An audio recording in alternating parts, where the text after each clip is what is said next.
ओम तत्सत। ओम श्री परमात्मने नमः।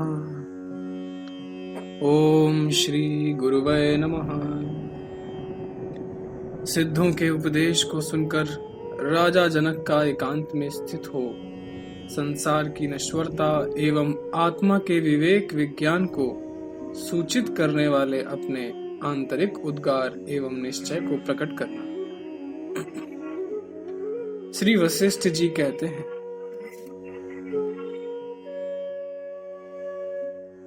रघुनंदन, उन सिद्ध गणों के मुख से निकले हुए उन उपदेशात्मक गीतों वचनों को सुनकर राजा शीघ्र ही निर्वेदक को प्राप्त हो गए। वे अपने साथ के सब लोगों को घर की ओर खींचते हुए उस उपवन से चले और समस्त परिवार को अपने अपने स्थान पर छोड़कर अकेले ही अपने ऊंचे महल पर चढ़ गए। वहां लोक की वर्तमान अवस्थाओं का अवलोकन करते हुए वे व्याकुल हो इस प्रकार अपने उद्गार प्रकट करने लगे।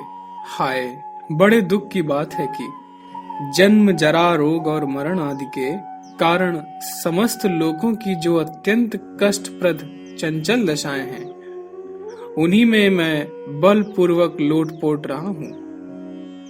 आवागमन के चक्कर में पड़ा हुआ हूं। जिस काल का कभी अंत नहीं होता, उसका एक अत्यंत अल्पतम अंश मेरा जीवन है। उस क्षणिक जीवन में मैं आसक्त हो रहा हूं। अपने मन को बांधे रखता हूं। केवल जीवन काल तक रहने वाला मेरा यह राज्य कितना है? कुछ भी तो नहीं। परंतु इतने से ही संतुष्ट होकर मैं मूर्ख मनुष्य के समान क्यों निश्चिंत बैठा हूं? मुझे अपनी इस मूढ़ता पर दुख क्यों नहीं होता? इस जगत में ऐसी कोई वस्तु है ही नहीं जो सत्य हो, रमणीय हो, उदार हो और किसी से उत्पन्न ना होकर नित्य निर्विकार रूप से स्थित हो। फिर मेरी बुद्धि यहाँ किसमें लगे, कहाँ शांति प्राप्त करे? जो वस्तु दूरस्थ कही जाती है, वह भी वास्तव में दूर नहीं, क्योंकि वह मेरे मन में वर्तमान है। ऐसा निश्चय करके मैं बाह्य पदार्थों की भावना चिंतन का त्याग कर रहा हूं। प्रतिवर्ष, प्रतिमास, प्रतिदिन और प्रति क्षण जो दुख से भरे हुए सांसारिक सुख बारंबार उपलब्ध होते हैं, वे वास्तव में दुख रूप ही हैं। आज जो बड़े बड़े लोगों के सिरमौर बने हुए हैं, वे ही कुछ दिनों में नीचे गिर जाते हैं। ऐ मेरे अभागे चित्त, फिर इस जगत की महत्ता में तुम्हारा यह कैसा विश्वास है? यद्यपि मैं बुद्धिमान हूं, तो भी जैसे सूर्यदेव के समय समक्ष उनके प्रकाश को ढक लेने वाला काला मेघ आ जाता है, उसी प्रकार मेरे सामने या आत्मा के प्रकाश को छिपा देने वाला मोह सहसा कहां से आ गया? ये महान भोग मेरे कौन हैं? ये भाई बंधु भी मेरे कौन हैं? जैसे बालक मिथ्या ही भूत के भय से व्याकुल हो उठता है, उसी प्रकार मैं इनमें ममता रूपी झूठे संबंध की कल्पना करके व्याकुल हो रहा हूं। मैं इन भोगों और संबंधियों में स्वयं ही यह आस्था क्यों बांध रहा हूं? यह आस्था तो जरा और मृत्यु की सहेली है, उनकी प्राप्ति कराने वाली है, साथ ही सदा उद्वेग में डाले रखने वाली है। या भोगों और बंधु बांधवों की संपत्ति चली जाए या भली भांति स्थिर होकर रहे, इसके प्रति मेरा क्या आग्रह है? जल में उठने वाले बुद्ध की शोभा जैसे मिथ्या होती है, उसी तरह यह भोग आदि संपत्ति जो इस रूप में उपस्थित हुई है, मिथ्या ही है। प्राचीन नरेशों के वे महान वैभव, वे भोग और वे अच्छे अच्छे स्नेही बंधु बांधव आज कहाँ हैं?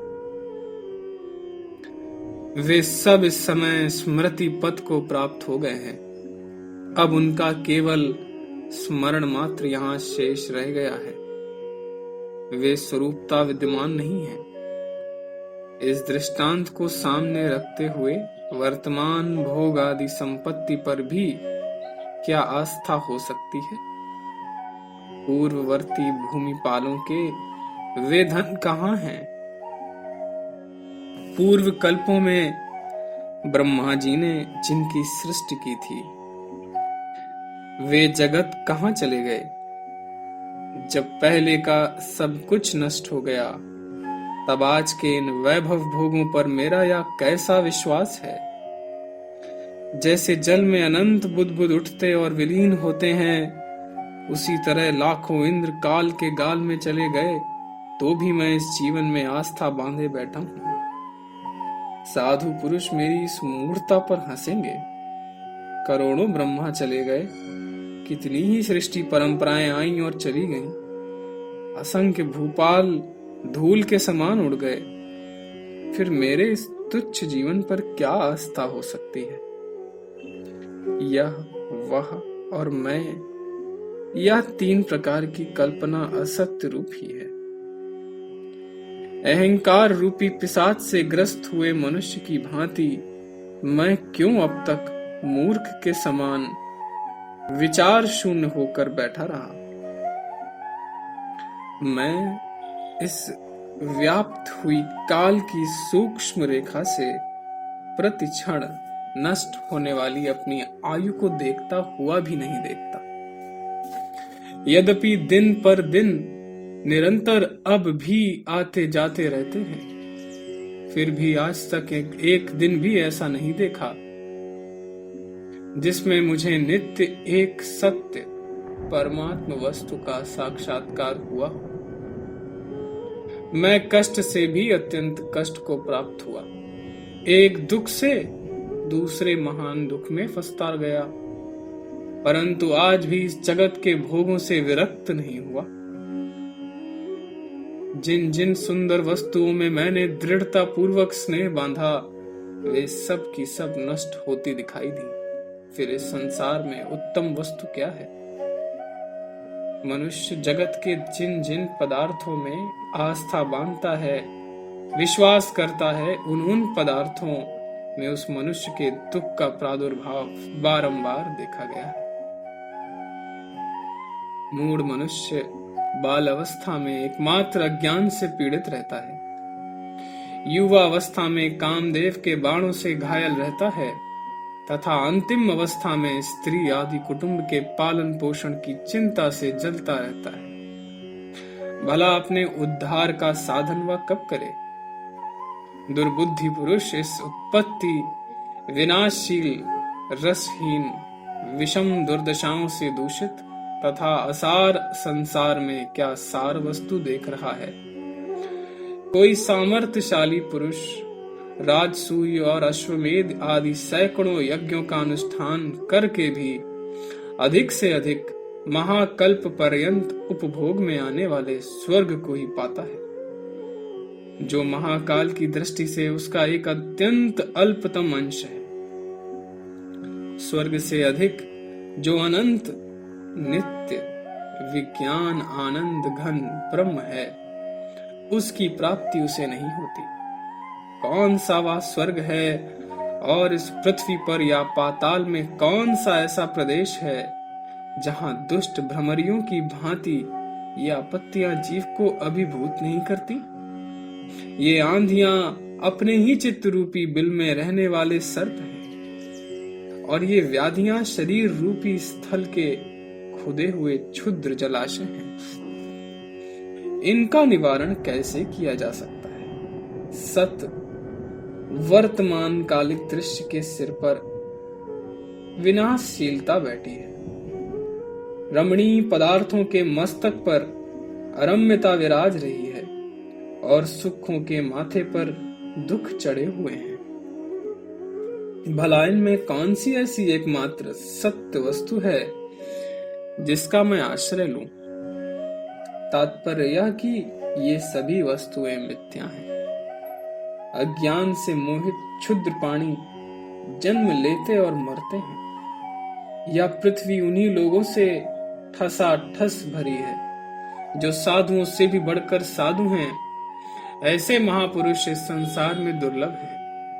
नील कमल के समान मनोहर और भ्रमर के समान चंचल नेत्र वाली जो उत्कृष्ट प्रेम से विभूषित विलासिनी वनिताएं हैं, वे भी क्षण भंगुर होने के कारण उपहास के ही योग्य हैं। संसार में रमणीय से भी रमणीय और सुस्थिर से भी सुस्थिर पदार्थ है, किंतु यह सारी पदार्थ संपत्ति अंत तो गत्वा चिंता और दुख का ही कारण होती है। फिर तुम उसकी इच्छा क्यों करते हो? वे स्त्री, धन, क्रय आदि विचित्र संपत्तियां यदि चित्त से आदरणीय हो तो वे भी बहुत प्रयत्नों से प्राप्त करने योग्य, दुख से रक्षणीय तथा अवश्य विनाशशील होने के कारण महाविपत्ति रूप ही है, ऐसा मेरा मत है। किंतु यदि धन, संपत्ति और बंधुजनों से वियोग रूप आपत्तियां भी साधु संग, तपस्या और ज्ञान आदि की प्राप्ति करा देने के कारण विचित्र एवं कल्याणकारिणी है, ऐसा मन में विश्वास हो जाए तो वे भी विवेक, वैराग्य आदि महान आरंभों से युक्त संपत्तियां ही हैं, ऐसा मैं मानता हूं। समुद्र में प्रतिबिंबित चंद्रमा की भांति क्षणभंगुर मिथ्या रूप एकमात्र मन का परिणाम स्वरूप जो यह जगत है, इसमें यह मेरा है या पूर्व पद वाक्य रूप अक्षरमाला कहां से आई? अर्थात इसमें ममता करना व्यर्थ है। अग्नि की शिखाओं में आसक्त हुए फतिंगों की भांति मैं देश, काल और वस्तु से सीमित तथा त्रिविध तापों से संतप्त किन सुख नामक दृष्टियों में अनुरक्त हो रहा हूं। निरंतर दग्ध करने वाली रौरव नरक की आग में लौटना अच्छा है, परंतु सुख दुख के परिवर्तन से युक्त विषय भोग रूप संसार में रहना अच्छा नहीं। संसार ही समस्त दुखों की चरम सीमा कहलाता है। उसके भीतर पड़े हुए शरीर में सुख की प्राप्ति कैसे हो सकती है? जो बाह्य आकार मात्र से रमणीय प्रतीत होने वाली किंतु विनाश की प्राप्ति कराने वाली है, मन रूपी बंदर की उन चपलता रूप वृत्तियों का अनुभव हो जाने पर मैं आज से ही इनमें रमण नहीं करूंगा। जो सैकड़ों आशा रूप पाशों से ओतप्रोत तथा अधोगति, ऊर्ध्वगति एवं संताप को देने वाली है, उन संसार की वृत्तियों को मैंने बहुत भोग लिया। अब मैं इनसे विश्राम लेता हूं। मैं प्रबुद्ध जगा हुआ हूं तथा हर्ष एवं उत्साह से भरपूर हूं। अपने परमार्थिक धन को चुराने वाले मन नामक चोर को मैंने देख लिया है, अतः अब इसे मैं मारे डालता हूं, क्योंकि इस मन ने चिरकाल से मुझे मारा है, मेरा पतन कराया है। जैसे सूर्य की धूप से ओस या पाले के कण गल जाते हैं, उसी तरह मेरा मन यथार्थ ज्ञान द्वारा ब्रह्म तत्व में नित्य निरंतर स्थिति प्राप्त करने के लिए बहुत शीघ्र लय को प्राप्त होगा। सिद्ध महापुरुषों ने नाना प्रकार के उपदेशों द्वारा मुझे अच्छी तरह बोध करा दिया है। अब मैं परमानंद स्वरूप परमात्मा में प्रवेश कर रहा हूं। परमात्मा रूपी मणि को पाकर एकांत में उसी को देखता हुआ मैं अन्य सारी इच्छाओं को शांत करके सुखपूर्वक स्थित होऊंगा। यह देह मैं हूं, यह विस्तृत धन राज्य आदि मेरा है।